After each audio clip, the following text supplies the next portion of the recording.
को खोजने वाले आप सब साधकों को हमारा नमस्कार। कल जैसे मैंने आपसे कहा था कि सत्य है अपनी जगह, उसे हम बदल नहीं सकते और न ही हमारे बुद्धि से हम उसे जान सकते हैं। ये बुद्धि से परे जो सत्य है वो परम चैतन्य के रूप से चारों तरफ कार्यान्वित है, कार्य करता है। ऐसी बात तो अनेकों ने कही और आपने भी सुनी है, लेकिन आज तक किसी को प्रचीति नहीं आई, उसका बोध नहीं हुआ, किसी ने उसे महसूस नहीं किया। उसका कारण एक था कि उसे जानने के लिए अपने नसों पर हमें एक सूक्ष्म स्थिति प्राप्त होनी चाहिए, और वो सूक्ष्म स्थिति है आत्म साक्षात्कार, जिसके बारे में हर एक धर्म संस्थापकों ने, अवतरणों ने और बड़े बड़े दृष्टा और सद्गुरुओं ने बातचीत की और हमसे कहा कि आप आत्म साक्षात्कार को पहले प्राप्त हो। लेकिन कैसे हो, क्या करें, इसके मामले में बहुत धीरे धीरे ये गुप्त बात कही गई। क्योंकि आप जानते हैं कि संसार में कोई सी भी आधी अधूरी बात लेकर के लोग उसको पैसा बनाने का एक साधन बना लेते हैं। इसलिए ये शुद्ध विद्या के बारे में बहुत कम लोग जानते थे। राजा जनक के जमाने में नचिकेता नाम के एक बहुत शंका से भरे हुए विद्यार्थी उनके पास आए और उनको ये समझ में नहीं आ रहा था कि ये राजा है, राजा जैसे रहता है, सब कपड़े वस्त्र अलंकार आदि सब इससे संपूर्ण ऐसा ये राजा जनक देही क्यों कहलाया जाता है और सब इनके चरण धूलि को अपने सर से क्यों लगाते हैं। तो उनको इन्होंने कहा कि भाई तुम मुझसे सब मांग लो, मैं आत्म साक्षात्कार नहीं दे सकता, क्योंकि तुम बहुत शंका करते हो। ऐसे शंके वाले आदमी को आत्म साक्षात्कार देना कठिन। तो उन्होंने उनकी इतनी परीक्षा ली, उनके ऊपर एक बार तलवार अटका दी, रात भर की किसी वक्त भी गिर जाए और तुम सो, और हर तरह की चीजों से उनकी इतनी परीक्षा लेने के बाद कहते हैं कि उन्होंने उन्हें आत्म साक्षात्कार प्रदान किया। इसी प्रकार हमने जाना कि बुद्ध को, महावीर आदि सब ने आत्म साक्षात्कार की खोज की और प्राप्त किया। लेकिन उस वक्त उन्होंने सोचा कि सब लोग बाहर भटके हुए हैं और गलत चीजों में ही भगवान को देख रहे हैं। जैसे कि उन्होंने कहा कि आप इन चक्रों में देवता हैं, उनको आप जाने। उनकी बात जब चल पड़ी तो लोग बस कर्मकांड करने लगे। तो इन दोनों ने ही ये बात शुरू की कि भाई इसकी बात करने से कोई फायदा नहीं। अगर आपको अगर शहद को पाना है तो शहद ही की बात करो, फूलों की बात से तो गड़बड़ हो रही। तो उन्होंने कहा कि उस बात को अभी थोड़ी देर के लिए भुला दिया जाए, सिर्फ ये कहे कि आप आत्म साक्षात्कार को प्राप्त। और जब उन्होंने बहुत इस पर कहा तो लोग कहने लगे कि ये तो ईश्वर को मानते ही नहीं थे, इनका अनिश्वरवाद था। किंतु उस वक्त ये समय ऐसा था कि उन्हें ये बात करनी पड़ी, पर बात ही रह जाती, चाहे आप बात फूलों की करें या शहद की करें। जब तक आप स्वयं मधुकर नहीं हो जाते तब तक आप शहद तक नहीं पहुंच पाते, ये असलियत है। इसलिए आप सबको उस सूक्ष्म दशा में जाना चाहिए जहां पर आप इसका एहसास कर सकते हैं, इसको आप प्रतीत कर सकते हैं कि चारों तरफ आपके जो परम चैतन्य की दुनिया है और ये परम चैतन्य परमात्मा का प्यार चारों तरफ छाया हुआ, अणु रेणु हर जगह।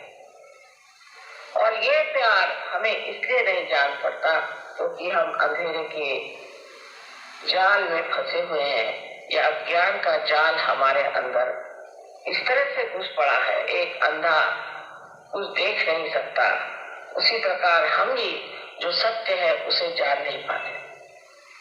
अभी तक जो कुछ भी सत्य के बारे में जाना है वो हमारा रिलेटिव सत्य है, माने केवल सत्य नहीं। इसका कारण यह है कि हम उस दशा में नहीं पहुंचे जिसे हम कह सकते हैं कि यही एक सत्य है और सब लोग मिलकर कहेंगे कि यही एक सत्य है। आत्म साक्षात्कार करने के लिए परमात्मा ने हमारे अंदर बहुत सुंदर व्यवस्था की हुई है, जिसे हम कह सकते हैं कि एक कुंडलिनी नाम की शक्ति हमारे अंदर स्थित है। ये त्रिकोणाकार अस्थि में सेक्रम में बची हुई 3.5 कुंडलों में है, इसलिए इसको कुंडलिनी कहते हैं, आप चाहे इसे कुछ भी कह दें। और ये परमात्मा का जो विशेष रूप माने उनकी जो शुद्ध इच्छा है, परमात्मा की जो इच्छा है उसके प्रतीक स्वरूप माने आदिशक्ति प्रतीक स्वरूप प्रतिबिंबित है। माने यहाँ पर जो आपको ये शक्ति दिखाई देती है ये आपके अंदर भी प्रतिबिंबित है। दूसरे, हमारे हृदय में बसे हुए आत्मा जो है वो भी परमात्मा का प्रतिबिंब है। तो परमात्मा का प्रतिबिंब तो हमारे अंदर आत्मा स्वरूप है और त्रिकोणाकार अस्थि में जो कुंडलिनी बची है ये उनकी इच्छा, उसका प्रतिबिंब है।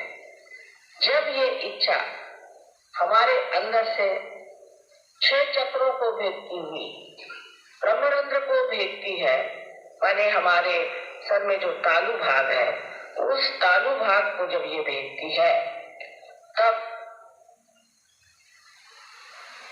ये कह सकते हैं कि इस शक्ति का मिलन आत्मा तत्व से होता है। हालांकि आत्मा आपके हृदय में होता है किंतु उसका पीठ, उसकी जगह तालु पर होती है। इसलिए जिस वक्त कुंडलिनी आपकी उठ करके इस ब्रह्मरंध्र को भेजती है तो आपको आत्मा का ज्ञान हो जाता है। आत्मा के ज्ञान में एक तो आत्म का ज्ञान भी होता है, माने आप अपने बारे में जानते हैं कि आप में क्या तकलीफें हैं, आप में क्या दोष है। जैसे कि ईसा ने कहा है कि आपका एक आखिरी न्याय होने वाला है, लास्ट जजमेंट, वो समय आज आया हुआ। इसी को भी आप कह सकते हैं जैसे मोहम्मद साहब ने कहा है कि कियामा माने आपका रिजरेक्शन, वो भी समय यही।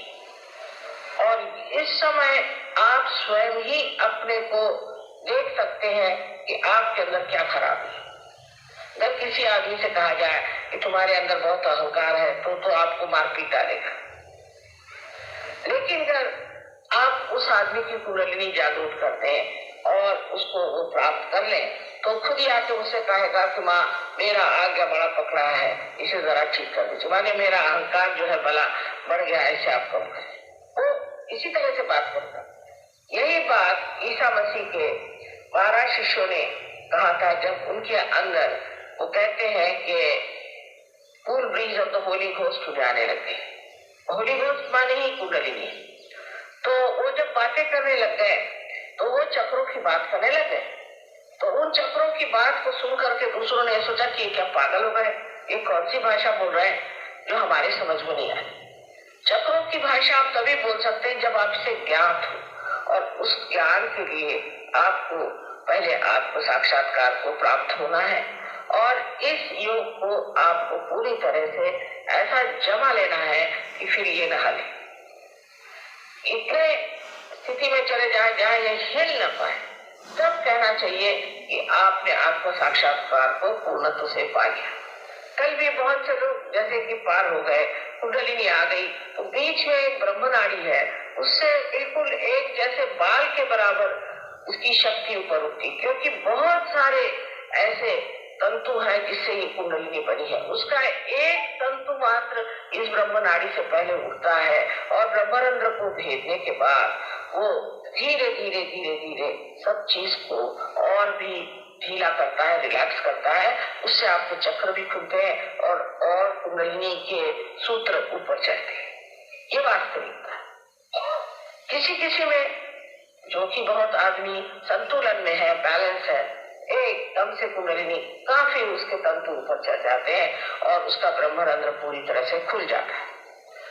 जो सत्य है और जो वास्तविक है वो आपको सुन लेना चाहिए और आप माने या न माने उसकी आपको प्रचिति कम से कम देखनी चाहिए। शुरुआत में सहयोग के शुरुआत में बड़ी अड़चने आई, क्योंकि सत्य कहना कोई आसान चीज नहीं है। कोई भी आदमी सत्य को बर्दाश्त नहीं करता। जैसे है कि बहुत से झूठे गुरु संसार में उस जमाने में आए और लोगों को मैंने ऐसे 16 लोगों के नाम और 6 ऐसी औरतें, उनके नाम पूरे नाम सहित बताया तो सब घबरा गए कि वो मुझे कोई न कोई आके बंदूक से मारेगा। लेकिन आज तक कोई किसी की हिम्मत नहीं पड़ी और ना ही किसी ने मेरे ऊपर केस की इस मामले में। तो इसका मतलब है कि ये जो लोग हैं, झूठे लोग हैं, वो खुद ही डरपोक है और वो घबराते हैं इस बात से कि सत्य जो है वो एक बार संसार में आ जाएगा तो हमारा पेट कैसे भरेगा। आप लोगों से सहयोग के बारे में इतना कहना है कि ये जीवंत क्रिया है और जैसे एक बीज आप पृथ्वी तत्व में डालने से उसको अंकुरित करते हैं, वैसे ही आपके अंदर की कुंडलिनी सहज माने आपके साथ जन्मी हुई वो कुंडलिनी जागरूक होकर के योग को प्राप्त करती है और ये सहज योग ये आपका जन्म सिद्ध अधिकार है। तब फिर आपके अंदर स्वतंत्र आता है। स्व माने ये कि स्व माने आपके आत्मा और उसका तंत्र माने उसका मैकेनिज्म काम करने लग जाता है। जो हम आज स्वतंत्रता की बात कर रहे हैं ये असली स्वतंत्रता नहीं, ये तो थोड़ी देर की ऐसा लगता है कि हम सब स्वतंत्र हो गए, क्योंकि अगर ये अंग्रेज नहीं जाते तो सहयोग भी कहां से होता। ये अंग्रेजों के जाने से सहयोग तो ठीक चल पड़ा, लेकिन इसका मतलब ये नहीं है कि हम पूरी तरह से स्वतंत्र हो गए, क्योंकि हमने अपने स्व का तंत्र जाना नहीं। तो इस स्वधर्म को जानने के लिए आत्म साक्षात्कार होना चाहिए। बड़े बड़े संतों ने इस पर कहा हुआ है। शिवाजी महाराज जो कि वास्तविक में एक बड़े भारी संत ही थे, क्योंकि वो भी एक आत्म साक्षात्कारी पुरुष थे।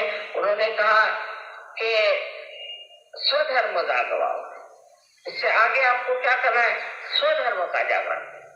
तो स्वधर्म के जागरण के अलावा करने के बगैर कुछ नहीं हो सकता, लेकिन लोग करने क्या लगे कि उस चीज को छोड़ करके दूसरी चीजें करने लगे। हर धर्म में ये लिखा है कि आप उस अविनाशी तत्व को प्राप्त करें। ऐसा कोई धर्म नहीं जिसने ये कहा है कि आप बस इधर उधर लड़ाई झगड़ा करो, इसकी गर्दन काटो, उसकी गर्दन काटो, या बड़े बड़े प्रवचन करो, लेक्चर दो। इस तरह कोई भी धर्म में नहीं लिखा। उल्टे तो आदि शंकराचार्य ने कहा है कि शब्द जालम से छुट्टी पाओ। ये शब्द जालम है सारा। इसलिए जो बैठ करके आपको बड़े बड़े प्रवचन सुनाते हैं और बड़े बड़े कथानक सुनाते हैं, इससे हमारी कुंडलिनी का जागरण नहीं हो सकता। उल्टे जैसे कि कबीरदास जी ने कहा है कि पढ़ी पढ़ी पंडित मूर्ख भये, वो हो जाता है। दुनिया भर की बेकार की चीजें खोपड़ी में भर जाने से वहां का जो सत्व है वही खत्म हो जाता है। इसका मतलब ये नहीं कि आपने पढ़ा है वो सब बेकार ही है, पर उसका चयन, उसको जानना कि कौन सी चीज पढ़ी, कौन सी चीज नहीं पढ़ी। विलायत में तो मैं देखती हूँ, जहाँ जाती हूँ कि वहां तो जैसे गुरु शॉपिंग होता है। कहेंगे देखो इस गुरु से आप मिले क्या, पार्टीज में, हम तो वहां बिल्कुल चुपचाप खड़े होते हैं। वो तो है महंगाड़ा पर है अच्छा, माने क्या चीज है भगवान जाने। कोई महंगाड़ा होगा, कोई जरा सस्ता होगा, गुरु के यही वहां पे वर्णन होते कि कौन कितना महंगा है और कौन कितना सस्ता है। क्या गुरु को भी अगर आप खरीद ले तो वो आपका गुरु कैसे होगा? जो अगर आप गुरु को खरीदना जानते हैं तो फिर दुनिया में कोई चीज ऐसी रही नहीं गई कि जो कोई महान हो, विशाल हो, आपसे ऊंची हो सकती। पर जब आप इस चीज को प्राप्त करते हैं तब आप स्वयं ही गुरु हो जाते हैं। मैं आज गुरु तत्व के लिए इसलिए कह रही हूँ क्योंकि कल नाभि चक्र के बारे में कहा था, उसके चारों तरफ हमारे गुरु तत्व है। और स्वादिष्ठान चक्र जिसके बारे में मैंने कल बताया था, वो जैसे कि नाभि चक्र में से निकल करके उसकी एक ग्रंथि चारों तरफ घूमती है और इस जो आपको हिस्सा दिखाई दे रहा है इसको प्लावित करती है। ये स्वादिष्ठान चक्र के बारे में मैंने आपसे कल बताया था कि दिल्ली वाले लोगों का सबसे ज्यादा स्वादिष्ठान चक्र पकड़ता है और इसी वजह से उनके लिवर और उनको लिवर की खराबी हो जाती है, डायबिटीज हो जाता है और उनको ब्लड कैंसर हो जाता है, उनको ब्लड प्रेशर हो जाता है, किडनी ट्रबल हो जाता है और इस तरह के नानाविध प्रकार होकर के अंत में कभी कभी ये सब चीज छूट भी गई तो हार्ट अटैक आ जाता है। ये व्यवस्था ऐसी होती है कि मनुष्य को पहले कुछ न कुछ परमात्मा चाहते इतला दे कि भाई तू बहुत ज्यादा कर रहा है, अब जरा कुछ कम कर। पर मनुष्य उसकी नोटिस नहीं लेता है। सरकारी नोटिस ले आए तो बहुत जल्दी सुन लेता है, पर शरीर की नोटिस को नहीं सुनता है कि मेरा शरीर अब नोटिस दे रहा है। क्योंकि अतिकर्मी आदमी जो बहुत ज्यादा सोचता है वो इस चक्र को इतना ज्यादा इस्तेमाल करता है कि अपने ब्रेन का जो ब्रेन सेल है उसमें बदलने के लिए कि बाकी सब चीजें उसकी जो है वो दूषित रह जाती है। और इसलिए जितने भी लोग प्लानिंग करते हैं, फ्यूचरिस्टिक है और हर समय सोचते रहते हैं, उनकी ये सारी बीमारियां हो जाती है। ये मैंने आपसे कल सब बताया था। आज जो है मैं आपको गुरु चक्र के बारे में बताऊंगी कि जो गुरु तत्व हमारे, इसको हम कह सकते हैं कि भव सागर है। इसमें जो गुरु तत्व हमारा खराब हो जाता है तब भी बहुत परेशानियां हो जाती। गलत गुरु के सामने सर झुकाना, किसी के सामने सर झुकाने की कोई जरूरत ही नहीं है। मुझे भी लोग पैर छूते, भाई मैंने तुमको क्या दिया, तुम मेरे क्यों पैर छूते। पर हम लोग की आदत है, तू भी आया भैया तो ठीक है, तू भी आया भैया ठीक है, तू भी सबको नमस्कार करते थे। हिंदुस्तान में खास कर पता हुआ कि पहला वाला अभी जेल से छूट आया है, दूसरा वाला भी मर्डर करके आया, तीसरा वाला रुपया पैसा लूट करके भागा है। हमारे पास तो यही अंदाज रहता है कि कौन असली कौन नकली। पर गुरु तत्व में एक बात आप गांठ बांध कर रखे, जो आदमी आपसे रुपए पैसे की बात करता है वो आदमी गुरु कहलाने लायक नहीं। इसमें आप देखिए कि 99% लोग आप उसमें से निकाल देंगे। आपको एक भी ऐसा बिरला मिल जाएगा कि जो पैसे की बात शुरू में नहीं करेगा लेकिन बाद में करेगा तो, क्योंकि उनके पास कुछ है ही नहीं देने, वो तो आपके नोच खसोट में लगे हैं। ये नहीं हुआ तो आपके बीवी बच्चों में उनको इंटरेस्ट होगा या कुछ ऐसी वैसी चीजें होंगी जिससे आप जान जाएंगे कि ये गुरु नहीं हो सकते। जिस आदमी का चरित्र ही इतना कलंकित है और जिसके मन में कोई भी शुद्ध विचार नहीं, ऐसे गंदे लोग गुरु कैसे हो सकते हैं? ऐसा कहीं शास्त्र में लिखा है। एक और मुझे पता है, गुरु महाराज, उनके सारे शिष्यों को आजकल एपिलेप्सी की बीमारी हो, उनका नाम भी अजीब सा है, वो पूना में थे। वो मैं कहती हूँ कि ब्राह्मणों का कर्दन काल है, सारे ब्राह्मण उनके शिष्य। अब सबकी आंखें ऊपर चढ़ जाती हैं, हाथ पैर थरथराते हैं, हालत खराब, और छोटी उम्र में ही वो लोग बुढ़े लगते। उनके शिष्य आए, उन्होंने मुझसे कहा कि आपने करुणोपाय गरुणोपाय सुना है क्या? मैं कहने भी कौन से शास्त्र में लिखा है? कहले हमारे गुरुजी कहते। अच्छा, आपके गुरुजी कहते थे तो वो कोई हवा से लटक पड़े कि क्या बात है कि क्या उनके लिए कोई शास्त्र कोई मतलब नहीं? किसी शास्त्र में भी तो ये बात लिखी होनी चाहिए कि ऐसे कोई उपाय होते हैं। ये आपने कहाँ से ढूंढ निकाले? और उपाय आपने खूब किए कि सारे लोग जो है उन पे एपिलेप्सी की बीमारी आ गई। तो वो कुछ उनकी समझ में नहीं आई, क्योंकि उनका धंधा था वो, तो वो चले गए, उनकी तो बात दूसरी हुई। लेकिन इस प्रकार के इतने विक्षिप्त लोग गुरु बन गए हैं और लोग जाके उन्हीं के चरण छूते। तो ये जो चरण छूने की जो बीमारी है, पहले आप ये तय कर लें कि हम अगर किसी के चरण नहीं छूते हैं और तब अगर गुरु हमसे खुश है, तब वो असर है। वो आपको अपना गुलाम बना लेगा, कैसी कैसी बातें आपको समझाएगा कि जिससे आप सब वाह वाह वाह क्या बात है। कुछ कहेगा कि तुम्हारे बाप कैसा हुआ, तुम्हारे माँ कैसा हुआ, ये तो कोई भी बता सकता है, इसको मन कवड़े कहते हैं। ये लोग मन की बात बता सकते हैं, एक तरह के ये भी पिशाच विद्या और गंदी विद्या करते हैं, मैली विद्या, और उससे वो भी ये सब काम करते हैं।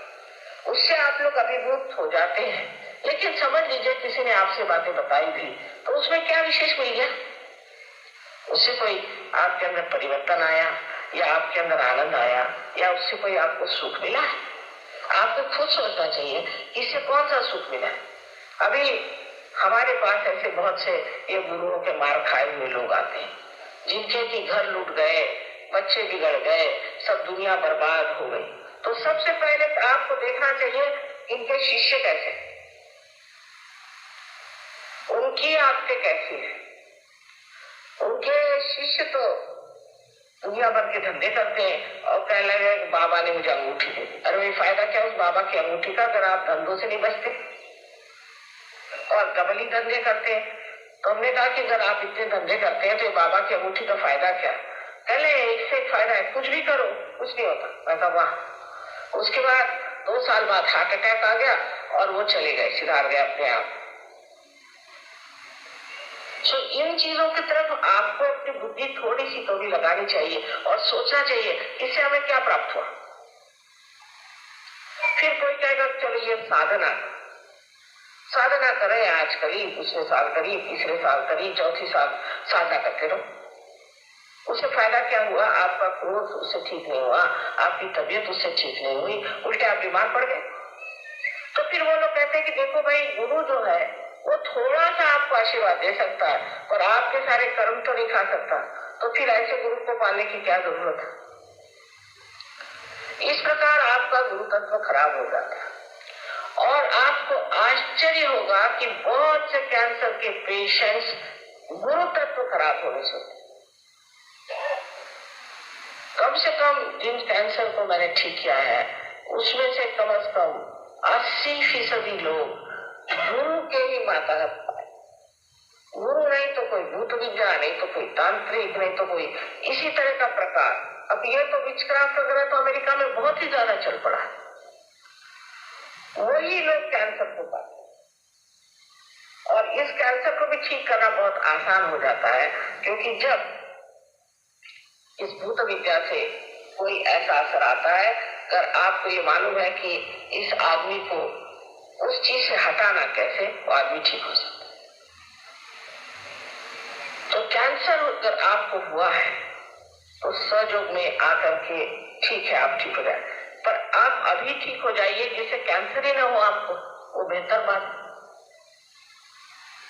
खासकर गुरु तत्व खराब होने से हमारा यहाँ पर जो 11 एकादश रुद्र है, एक चक्र यहाँ है, वो पकड़ जाए। और जब ये पकड़ जाता है तो समझ लेना चाहिए कि कैंसर की शुरुआत होगी। अब आपको मैं बताती हूँ कैंसर कैसे होता है, समझने की बात है। अब आप डॉक्टर हो या नहीं डॉक्टर हो, बहुत आसानी समझ सकते हैं कि हमारे अंदर 2 सिंपैथेटिक नर्वस सिस्टम है, लेफ्ट और राइट, और दोनों कार्यान्वित होती है। एक से लेफ्ट से शक्ति जाती है, एक राइट से शक्ति जाती है। जब हम कोई काम को करना चाहते हैं, जैसे हमें अपने हृदय के ठोके बढ़ाने, तो हम दौड़ेंगे तो सिंपैथेटिक नर्वस सिस्टम से हम कर लेंगे। पर जिस वक्त वो शांत होता है और अपने नॉर्मल स्थिति में आता है, वो पैरासिम्पैथेटिक से आता है, वो भी चुप जाता।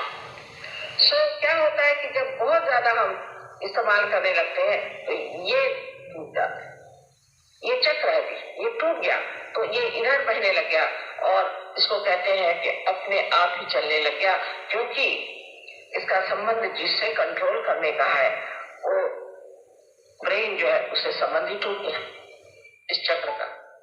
अब आपको तकलीफ होने लग गई कैंसर की, कैसे कि ये ऐसी आपकी, अभी इसको कहते हैं वल्नरेबल, माने इस वक्त आपकी तैयारी है कि आप कैंसर पाले। कोई अतिकर्मी आदमी हो उसे कैंसर हो सकता है, कोई भी एक आदत का आदमी हो उसे कैंसर हो सकता है, कोई सी भी चीज से आप रगड़ खाते हो उसे कैंसर हो सकता है, वल्नरेबल है। पर फिर लेफ्ट साइड से यही जो मैंने आपसे कहा था कि अपने अंदर जो कुछ मरा हुआ है, जो भूतकाल में हुआ है, शुरू से अनादिकाल से, जब से ये सृष्टि बनी तब से हमारे अंदर लेफ्ट साइड में है, उसमें से अगर कोई चीज अंदर घुस आए तो वही कहते हैं कि शुरुआत करता है, ट्रिगर करता है। उसको डॉक्टर लोग प्रोटीन 53 या प्रोटीन 58 कुछ भी नाम दीजिए, नाम बस दे देते हैं।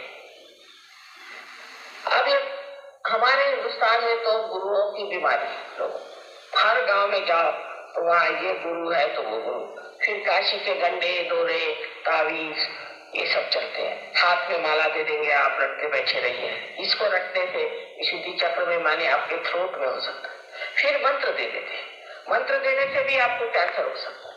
जिस चीज का आपको मंत्र देंगे, समझ लीजिए आपको विशुद्धि चक्र का दिया या नाभि का मंत्र दे दिया, समझ लीजिए, और आपका विशुद्धि चक्र खराब है तो क्या फायदा नाभि के चक्र से। और दूसरी बात ऐसी भी है कि अब शिव जी का मंत्र दे दिया, शिव तो हृदय में रहते हैं लेकिन आपका संबंध नहीं है और आप शिव शिव शिव शिव कहने लगे, तो जैसे कि कोई समझ लीजिए यहाँ पर प्राइम मिनिस्टर साहब है तो आप जाकर के और उनके नाम से पुकारना शुरू कर दे तो पुलिस आपको पकड़ लेती है। ऐसे ही शिव स्वयं ही नाराज हो जाते हैं आपसे, क्या वो आपकी जेब में बैठे हर समय उनको परेशान करते रहते हो, तो आपका हृदय पकड़ जाएगा और सारे शिव भक्तों को हार्ट अटैक आता है। उसी तरह गुरु तत्व को जो लोग महाराष्ट्र में बहुत है, यहाँ जरा कम है गुरु तत्व, उसको जब गुरु महिमा पढ़ते हैं, गुरु का ये पढ़ते हैं, वो करते हैं, तो आप पहचान लेंगे कि इनको पेट की तकलीफ है। आप कहिए आप गुरु को मानते हैं, हाँ। आप दत्तात्रेय को मानते हैं, हाँ। आपको पेट की तकलीफ है, हाँ। जिस चीज पे आप इस तरह से लग जाते हैं उसी की आपको तकलीफ हो जाती है। अब हनुमान जी का यहाँ बड़ा जोर है तो भी अच्छी बात है, पर हनुमान जी कोई आसान नहीं। हनुमान जी से तो अभी योग घटित हुआ नहीं आपका, और हनुमान जी का चालीसा पढ़ने से आपका राइट हार्ट पकड़ जाता है। श्री राम और सीता, हनुमान जी किसी का भी नाम लेने से राइट हार्ट पकड़ जाता है और उसकी वजह से आपको अस्थमा होता है। अस्थमा हो ही जाएगा, ये मैं आप छूट नहीं सकते क्योंकि आपका राइट हार्ट पकड़। फिर इसी प्रकार की बहुत सी चीजें हैं जिसको आप रखते रहते हैं, पर इसमें एक और चक्र पकड़ता है, वो है लेफ्ट विशुद्धि, क्योंकि मंत्र के कहने से जबकि आपका कनेक्शन नहीं है तो लेफ्ट विशुद्धि भी पकड़। का साधारण एक उदाहरण ये बताया कि जब तक आपके फोन का अगर कनेक्शन नहीं हुआ और आप फोन ही घुमाते रहे तो फोन खराब हो जाता है। उसका कनेक्शन होना बहुत जरूरी है, और जब तक ये कनेक्शन नहीं होता है, अगर आप ऐसा ही द्राविड़ी प्राणायाम करते रहे तो आप इंसान है, इतने नजाकत से और इतने प्रेम से परमात्मा ने आपको संवारा है, बनाया है, वो नाजुक चीज है, उसे आप क्यों रगड़ रहे हैं। फिर बहुत से गुरुओं का ये भी है कि तुम सोमवार करो, मंगल करो, बुध करो, गुरुवार, शुक्रवार, शनिवार सब, और रविवार सारा पैसा ला के मुझे दे दो। खूब अच्छे से उपाय करो भाई। ऐसे परमात्मा कैसे कह सकते हैं कि आप अपनी जब माँ से नाराज हो तो कहते आज मैं खाना नहीं खाऊंगा, हो गया सारा घर खराब हो जाता। ये तो परमात्मा को नाराज करने का तरीका है कि मैं ये खाना नहीं खाऊंगा, मैं ये नहीं करूंगा, मेरा आज उपवास है। और उसमें भी उल्टा पना यानी अद्वैत श्रद्धा की हद है। उल्टा पना ऐसा है कि जिस दिन जन्म होता है भगवान का उसी दिन उपवास करो, माने उस दिन कोई सूतक है क्या, उस दिन कोई मर गया। आपके घर में बच्चा पैदा होते तो आप लड्डू बांटते, और जब भगवान पैदा होते तो आप भूखे मरते। इसका कोई कारण होना चाहिए ना। ये किसने पढ़ाया है पता नहीं, एक एक चीजें ऐसी दिखाई देती है कि समझ में नहीं आता कि एक तो ऐसे ही अज्ञान और ऊपर से इस तरह का अज्ञान, उससे कितनी बीमारियां हो जाए। एक महाशय थे, वो सहयोगी थे, वो हमारे पास आए तो हमारा प्रसाद तो चना है, तो उनको चना दिया गया, तो इधर उधर देखने लगे। हमने कहा क्यों भाई क्या बात? कहले आज संकष्टी है तो आज हम चना नहीं खाएंगे, आज उपवास है। अरे मैंने कहा आप इतने बड़े गणपति भक्त हैं, आज वो संकष्टी जो कि उनका जन्म दिवस माना जाता है, उस दिन आप कुछ खाएंगे नहीं? ये किससे बताया आपसे? नहीं कल ऐसे ही हम। तो मैंने कहा आप आए किस सिलसिले में? कहना मैं प्रोस्टेट ग्लैंड की तकलीफ। मैंने कहा होगी ही, क्योंकि प्रोस्टेट ग्लैंड तो श्री गणेश आपके समानते हैं, तो आपको और क्या होने वाला? प्रोस्टेट ग्लैंड तो हो ही गए। पर मैंने कहा कि अब आप चना खाइए। आपको आश्चर्य होगा, उन्होंने चना खाया और मैंने कहा मैंने उपवास छोड़ दिया, गणेश जी मुझे क्षमा कर दो, अब आप जिस दिन पैदा होंगे उस दिन मैं मोदक खाऊंगा। वापस गए, प्रोस्टेट ही ठीक हो गया। एक छोटी छोटी बातों में हमने गलतियां करी, बड़ी छोटी छोटी बातों में। फिर हमारे ये दर्द होता है, कभी वो तकलीफ होती है, ये सब छोटी छोटी बातों में हम गलती करते गए, जिसने जो कहा वो करते। हम लोग इस कदर निंदे लोग हैं, इस कदर हमारे अंदर अभी गुलामी का इतना बीज है कि कोई कुछ भी कह दे वो करने लगे। कहने लगे कि साहब आज अब हमने हरा धनिया खाना छोड़ दिया। हमने कहा क्यों भाई हरा धनिया क्यों? क्योंकि हमारी जीजी नहीं खाती है, तो हमने सोचा हम भी नहीं खाए। हमने कहा भाई वो नहीं खाती, वो कल वाली जो आप ही अपल का काम करें, आपको छोड़ना है तो कद्दू तो छोड़ दो, और ये हरा धनिया तो छोड़ दे, सारा जायका खाने का चला जाए। इस तरह के पागलपन के हमारे अंदर आहार और इस तरह के विचार हमारे अंदर बहुत सारे भरे हैं। नहीं खाए, रोजा रखेंगे, 40 दिन का रोजा रखेंगे और पूरे समय तो खाने पीने की बात सोचते हैं। क्या फायदा ऐसे रोजे रखने से, उपवास करने से? पर्युवेशन है, तरह तरह की चीजें हमारे अंदर इससे आ गई। धर्म का तत्व किसी भी धर्म में मुझे लगता है कि जैसे एकदम पूरी तरह से ढक सा है। इतनी बाह्य की चीजें हैं, इतनी गलत चीजें इसके अंदर आ गई कि लोग अब कहने लग गए, या फिर बच्चे कहते हैं ये क्या धर्म मर्म है, सब झूठ। झूठ नहीं है, धर्म है। हमारे अंदर जो 10 धर्म है ये हमारे भव सागर में है, और ये 10 धर्म मनुष्य के हैं। जैसे कि कार्बन की 4 वैलेंसीज होती है, ऐसे हमारी 10 वैलेंसीज, और जब ये खराब हो जाती है तभी हम मनुष्यता से गिरते जाते हैं और हमारा शरीर भी फिर उससे खराब होते जाता है।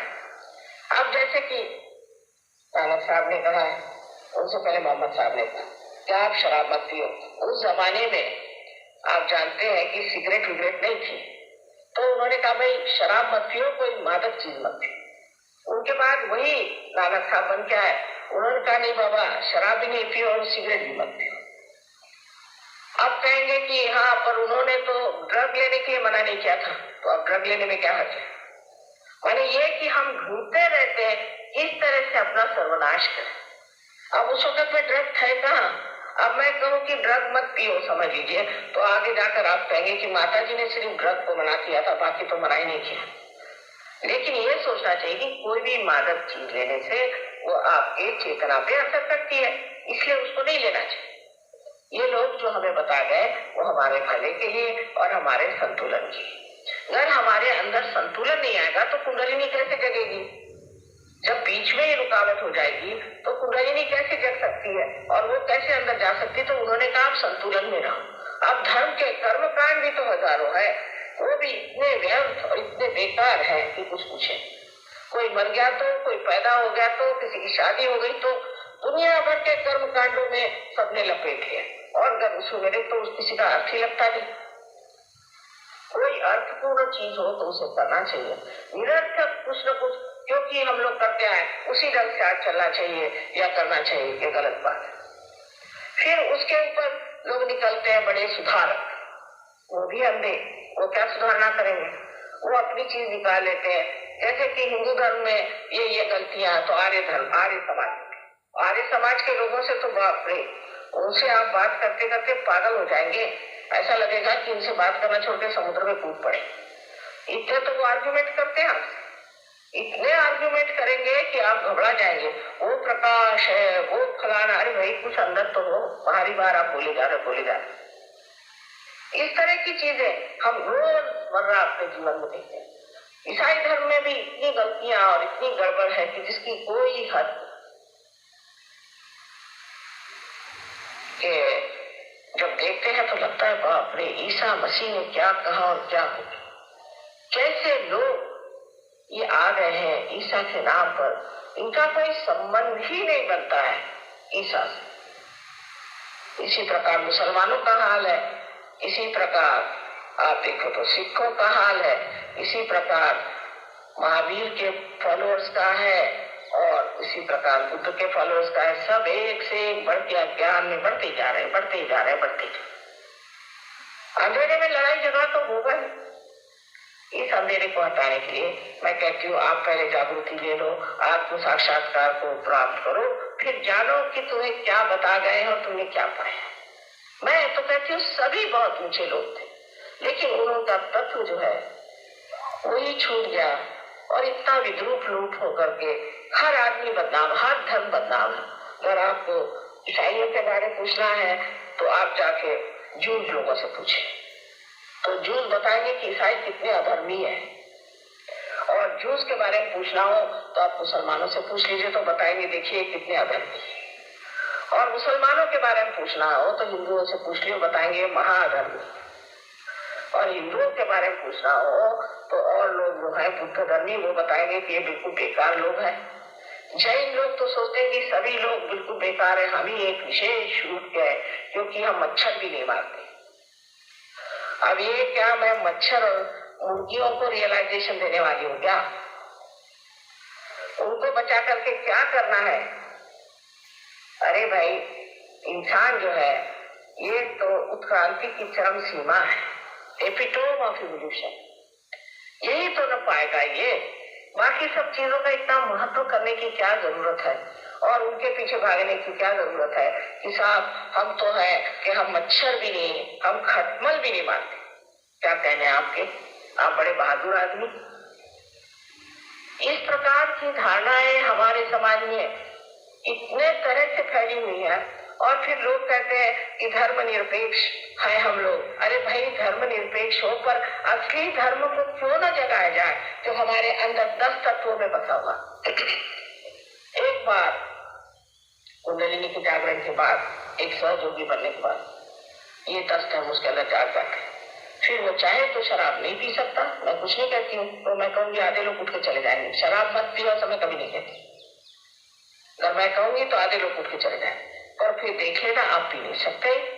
उसके बाद में उसके जो चोरी करने की आदत वो चली जाएगी, उसके अंदर जो स्त्रियों के प्रति या पुरुषों के प्रति एक तरह की गलत धारणा है वो चली जाएंगी। इस तरह से ये जो 10 है एक आनंद में मनुष्य आ जाएगा और एक समाधान में आ जाएगा, और ये जो अपने अंदर 10 गुण है वो जागृत हो जाएगा। इसलिए मैं कहती हूँ कि किसी गुरु के पास जाने से पहले उनके शिष्यों को देखो, उनके शिष्य कैसे। लेकिन अगर आपके दिमाग में अभी भी ऐसे ही गुरु बसे जो बकवास करते रहते हैं सुबह से शाम तक, ये बोल वो बोल, ऐसे भी गुरु है जो कहते हैं कि दुनिया में कोई सत्य है ही नहीं और कोई सच्चा गुरु है ही नहीं, क्योंकि ये नहीं है तो ये सोचे कोई हो ही नहीं सकता, और उनको ही लोग बहुत मान करके इसी गलत रास्ते पर चल पड़े। जब असत्य होता है तो उसका सत्य क्यों होना है? नहीं तो मनुष्य एकदम आज कहां से कहां पहुंच जाता और खत्म हो जाता। उस सत्य को मानने के लिए पहले अपने अंदर धर्म जागरण होनी चाहिए, और वो कुंडलिनी के जागरण से हमारे अंदर हो जाते हैं।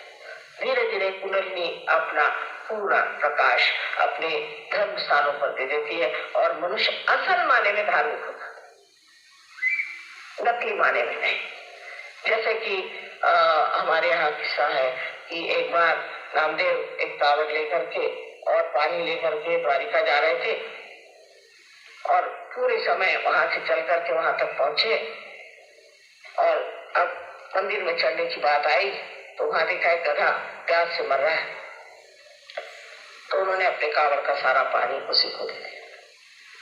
तो उनका क्या कर रहे हो, तुम तो भगवान को चढ़ाने आए थे। मैंने कहा मैंने भगवान ही को चढ़ाया, अब वहीं से लौट पड़े। ये धर्म की जो सूक्ष्म भावना है प्रेम की और समझने की कि किसकी क्या जरूरतें हैं, किसको क्या देना चाहिए, ये सब हमारे अंदर धर्म जागृत होने पर ही आती है, बाहर के धर्मों से नहीं आने वाली। और बाहर के धर्मों में तो एक साधारण बात है कि कोई भी धर्म के आप हो, हर पाप आप कर सकते हैं, कोई आप पे बंधन नहीं। पर सहयोगी नहीं कर सकता। और अगर करता है तो उसके सब चैतन्य एकदम गायब हो जाएगा, उसका आनंद ही छूट जाएगा, वो कर ही नहीं सकता, गलत काम कर ही नहीं सकता, वो किसी को मर्डर कर नहीं सकता, न ही वो किसी को दुख दे सकता है। हाँ, वो आपसे ये जरूर स्पष्ट कहेगा कि आपने तकलीफ है तो ठीक कर लीजिए, उसे आप चाहे दुख समझे चाहे कुछ समझे, पर ये तो कोई बताने वाला चाहिए। आज सहयोग इतने जोर से दुनिया में फैला है, 30 देशों में ये सहयोग चल पड़ा। आज भारतवर्ष में भी मैं कहती हूँ महाराष्ट्र में सहयोग बहुत जोर से फैला है, और हो सकता है कि उत्तर प्रदेश में भी और आपके दिल्ली में इधर भी संपूर्ण सहयोग बहुत जोरों में फैल जाएगा। लेकिन बहुत ज्यादा फैलना ये सहयोग का कर्तव्य नहीं, ठोस लोगों को तैयार करना ही सहयोग का कर्तव्य। इसलिए बहुत से लोग हैं कि वो हाँ माता जी आपके घर में रखे फोटो, हम रोज ध्यान करते हैं, इससे नहीं होता। ये एक समष्टि, एक कलेक्टिव का कार्य है, एक शरीर है, वो शरीर के आप अंग प्रत्यंग है और सबको जागरूक होना पड़ेगा। और जब तक आप एक साथ नहीं मिल करके करेंगे, आपको इसका लाभ बहुत कम रहेगा, और थोड़े दिन बाद आप ही आकर कहेंगे कि हाँ कैंसर तो ठीक हो गया, लेकिन अब किडनी की बीमारी होगी। ये तो शरीर की तो विशेष बात है नहीं, लेकिन जो आत्मा का आनंद मिलता है, कल मैं आत्मा के बारे में आपको बताऊंगी।